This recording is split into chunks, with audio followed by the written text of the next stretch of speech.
Gente, deixa eu falar um negócio pra vocês aqui. Hoje é bem o dia, né? Esse vídeo aqui é um vídeo de um rapaz que ele foi vítima de tráfico humano, tá? Ele chama Alan. O vídeo, vou deixar o link aqui embaixo pra vocês assistirem, porque não vai dar pra assistir tudo, porque é 1h30 de vídeo e eu tenho outras coisas pra fazer, enfim. Mas o Alan, ele conta uma história muito forte. Se vocês quiserem, eu vou passar um trecho de um dos vídeos que ele denunciou. Só que eu vou resumir a história para vocês entenderem. O Alan, ele veio de São Paulo e ele veio com a promessa de trabalho e ele já sabia o tipo de trabalho que ele iria fazer, né? Que o tipo de trabalho dele era a prostituição, tá? Então, a Alan já sabia desse trabalho que ele teria que fazer. Quando o Alan chegou aqui, a pessoa que trouxe, que era muito amiga dele, foi embora, fugiu. Porque a pessoa que trouxe tinha um débito com essas pessoas. E o Alan foi uma moeda de troca para trabalho, porque essa pessoa já era uma pessoa mais velha e precisava do Alan para terminar de pagar a dívida dela, porque ela não tinha nem força para isso. Quando ele veio para cá, ele veio numa falsa ilusão, né? Que o povo pensa que vir para cá fazer job, prostituir, é um grande mousse, né? Teve até uma moça que mandou mensagem no meu direct do Instagram perguntando como que seria, né? Enfim, não vou expor. É uma escolha. E ele teve essa escolha.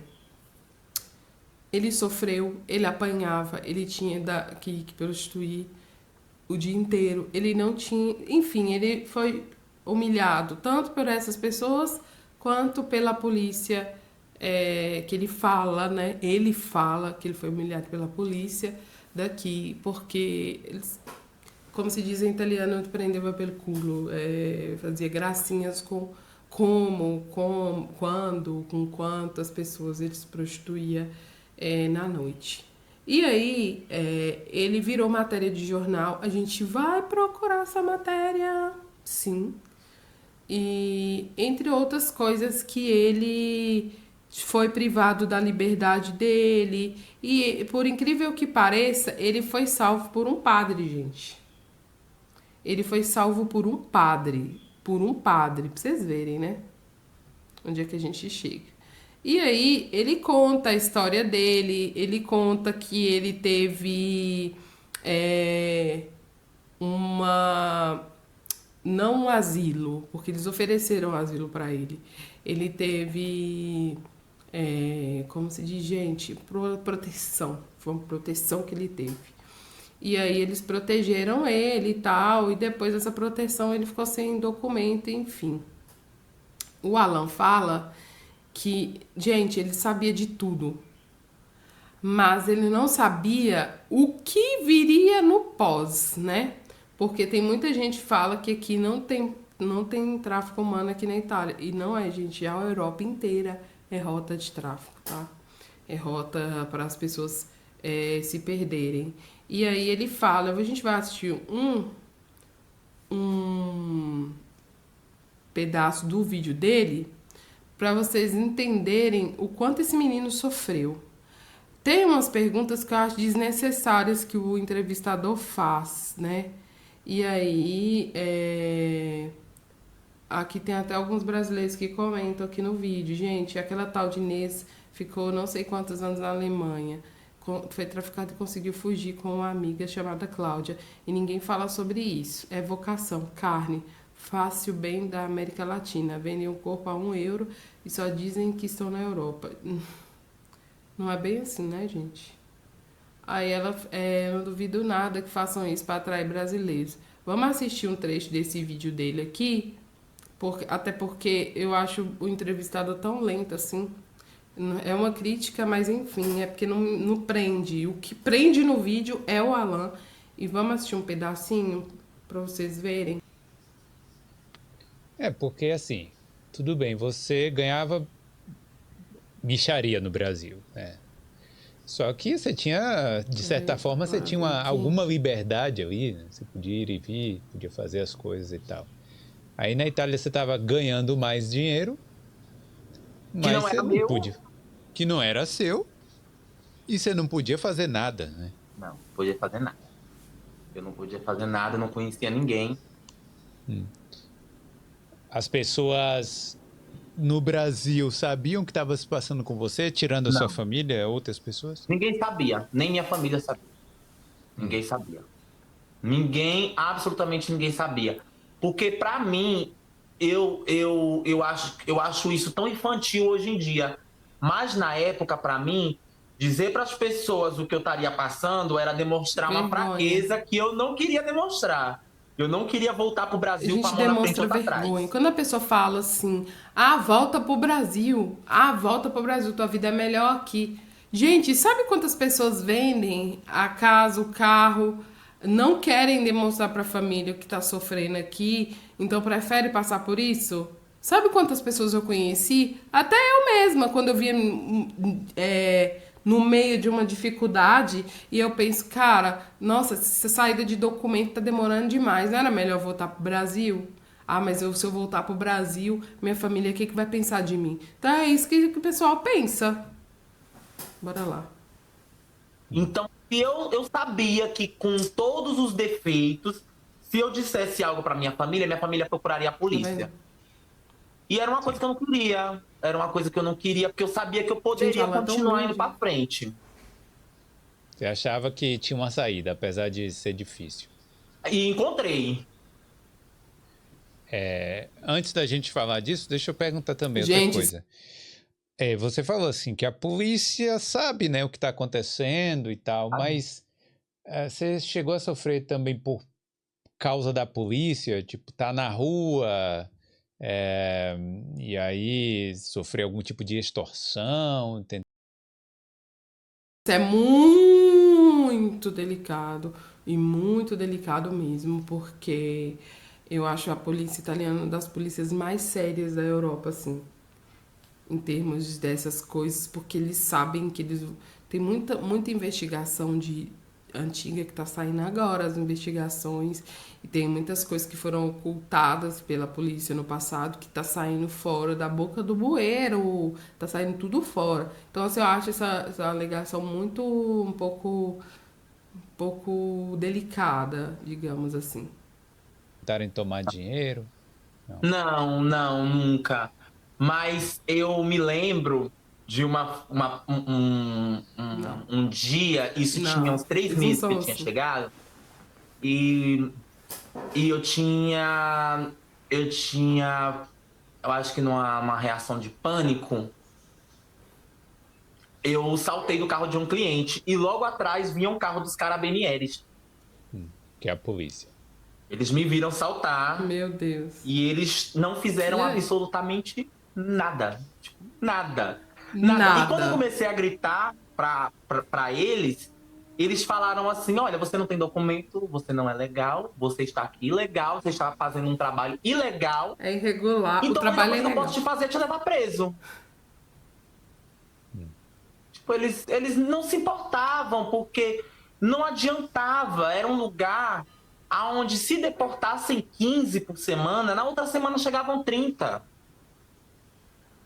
Elas traziam, elas traziam tantas meninas do Brasil na mesma ou pior situação que eu, que era tanta gente chegando que a polícia tipo meio que largou de mão. A polícia deixou, banda voou. Porque eles sabiam que eles não poderiam fazer mais Que nada. realidade dura, né? E por que você acha que é tão comum os brasileiros e as brasileiras caírem nessa trama toda aí? Olha, eu não posso dizer por hoje. Eu não sei como é a situação do Brasil hoje, né? Mas na minha época, já era tão difícil para alguém poder se manter no Brasil, e principalmente aquelas que já faziam prostituição no Brasil, né? Porque eu não fazia, mas para quem já fazia Cara, eu fiquei prostituição muito no Brasil, chocada agora. era impossível ter dinheiro para comprar uma Isso que eu não passagem para a sabia, Europa. assim. E muitas pessoas que compravam e vinham para a Europa, às vezes chegavam no aeroporto e eram deportadas e teriam que fazer aquele dinheiro todo de novo. Então as pessoas não se arriscavam mais, ou elas vinham devendo ou elas não vinham, Sim. né? E a Itália foi um país que, de uma certa forma informal, incentivou muito a prostituição, porque nos últimos 30 anos, a Itália foi um dos países da Europa que mais receberam prostitutas, né? Tirando a Espanha e Portugal, a Itália, assim, é disparado, sabe? Eu via dias de chegar e não 2, 3 no mesmo avião, mas 5. Eu ficava pensando, gente, como é que... Tá vendo aí? Onde se trabalha tanta prostituta aqui? E pelas leis mais brandas, Eu já falei. pela falta de justiça na Itália, então isso contribuiu muito para que muita gente fosse para a Itália se prostituir. Tinha muito aquela coisa também de você vai chegar na Itália e com um ano você tem 100 mil euros, 200 mil euros, não sei o quê, os clientes dão corrente de ouro, você vai comprar iPhones e casa e carro e Porsche, porque era o que as pessoas passavam para a gente no Brasil. Eu já falei, esse negócio eu bloqueei uma influencer no TikTok porque ela só postava, eu comprei isso, eu comprei aquilo. Olha só, ela e o marido dela. Gente, não é verdade. Não é verdade. Se você ganha em euro, você vai gastar em euro. Não pensa que você gasta em reais aqui na Europa. E eu vou te falar, a Itália tem imposto para tudo.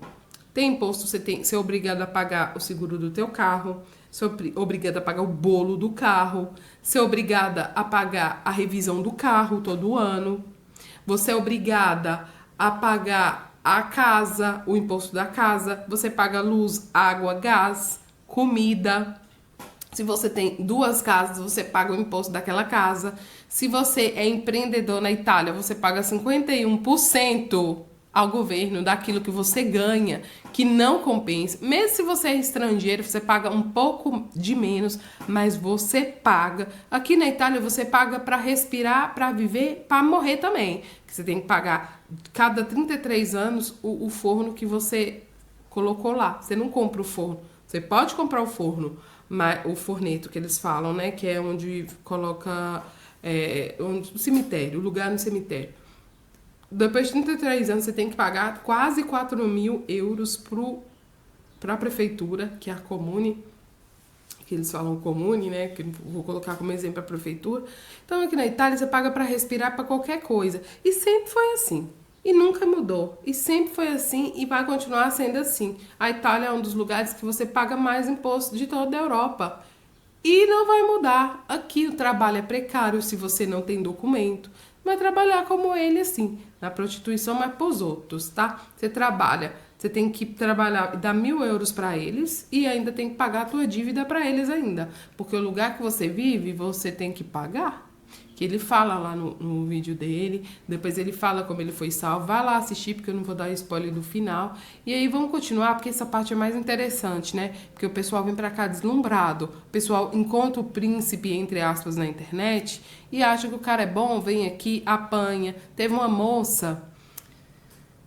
Vamos ver se ela me dá uma entrevista sem que ela apareça. O cara casou com ela para ela prostituir e trabalhar para ele. Então, assim, vamos continuar vendo? Porque é um depoimento muito, muito, muito forte.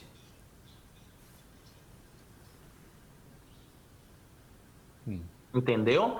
A realidade é totalmente diferente. A realidade é que depois que a pessoa pagou a dívida de 10 mil euros, ela já não ganha mais nem para poder se manter. Tem gente que se acaba tanto para poder pagar a dívida. Vamos assistir o podcast do... Como é que chama o podcast? Border Podcast. Que é o Alan, que ele fala de tudo que ele passou. E é muito interessante. E assim, ele veio sabendo, porque tem gente que vem enganada, né? Ele veio sabendo, tá? E ainda passou o que ele passou com essas pessoas e que eu vou falar pra vocês, não vale a pena.